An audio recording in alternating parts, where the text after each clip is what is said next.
there is not a single unambiguous statement in the complete Bible where Jesus Christ, peace be upon him, himself says that I am God, or where he says worship me.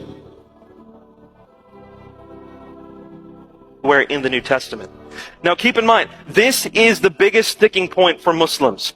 Because like I said earlier, Muslims believe that Jesus is the Messiah. Muslims believe that Jesus was the most miraculous man who ever lived. Some Muslims believe he's the only sinless prophet, truly sinless prophet who ever walked this earth. But the moment you say Jesus is God, in a Muslim's eyes, you are committing the worst blasphemy you could ever possibly commit. The Quran says very clearly, chapter 4, verse 171, as well as chapter 5, verse 72, that if you believe Jesus is God, you will go to hell.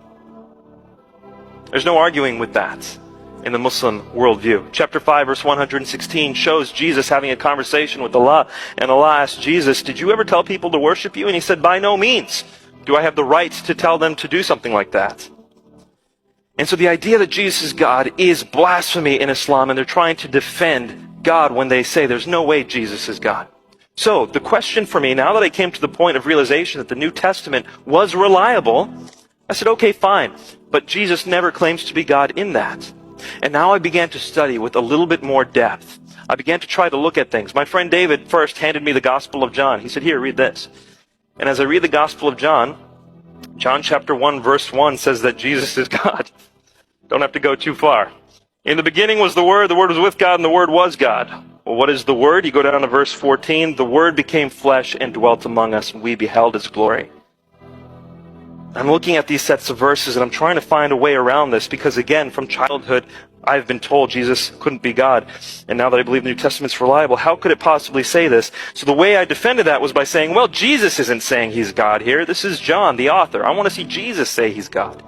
Then as you go through the Gospel of John, you see things that Jesus says, like in John chapter 8, verse 58. Some Jews ask Him, they say, you're not even 50 years old, yet you claim to have seen Abraham. And Jesus' response is, Amen, Amen. Before Abraham was born, I am. Now, you know, when you're Muslim, you haven't heard the term I am before. You don't know what that means. But when someone points you to Exodus chapter 3, verse 14, where God tells Moses that his name is Anohu, I am, that now it begins to make sense what Jesus is saying. Someone asks him, you're not even 50 years old. Jesus' response is, I am? I eternally exist even before Abraham was born? Yes, because he's taking the name of the God of Moses. It's pretty clear. And by the way, if there are any Muslims listening and thinking that's not convincing enough, go to John 20:28, where someone calls Jesus God, and Jesus' response is basically, finally, took you long enough. So then my response to that was, well, forget the Gospel of John. It was written too late. That's not reliable. I want to go to the first Gospel. I want to see where it was written early on. Did Jesus claim to be God? Fortunately, I don't have all the time to go into the details here, but I will tell you this. The culmination of Mark's Gospel, the very first Gospel ever written, is Mark 14:62. And in this one verse, Jesus makes 2, if not 3 references to the Old Testament, saying, I am the God of Moses, I am the God of Daniel, I am the God of David.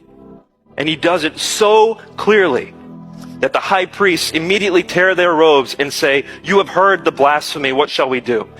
And that's the reason why they decided to crucify him. And they would have been right to crucify him if he were God. So Jesus claims to be God. Now imagine what this is doing to my mind, because I as a Muslim have now come to the conclusion that the New Testament is reliable, and in that New Testament I'm seeing Jesus claim to be God. This makes everything I've ever been taught about Islam false, because we're supposed to revere Jesus. But here's evidence he claimed to be God. How can I do that? And this cognitive dissonance began to drive me nuts. Up until this point, I was just arguing with my friend David. But now I come to the realization that this investigation may very well determine the course of my life. And so I start praying fervently. And in the middle of these prayers, I go back to my friend David and I say, well, I need to have a case. I need to have good, solid reasoning for what would make Christianity true.